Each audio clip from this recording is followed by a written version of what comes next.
Mashhur katta bo'ladigan behilarimiz 500 dona zakasga jo'natilyapti mana.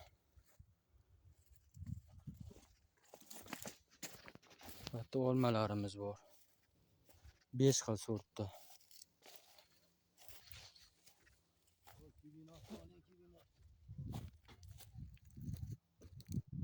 Mana bitta giloslarimiz sorti juda ham ko'p. Olmalarimiz.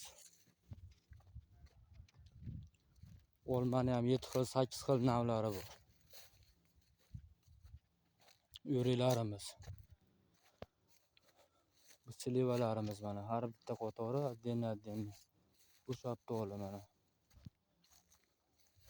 Pentiledi olmasi. Kivi noshlarimiz mana. Ko'chatlarimiz zakasiga qarab ko'chirilib sotilyapti. Orada mana xurmo ham chiqaradi ko'chirilgan. Olmalarimiz sorti ham juda ko'p. Kimga ishonchli sifatli ko'chatlar kerak bo'lsa, bemalol aloqaga chiqishlari mumkin. Bitta olma gilos Buxorodan kelgan akalarimiz olib ketilyapti mana.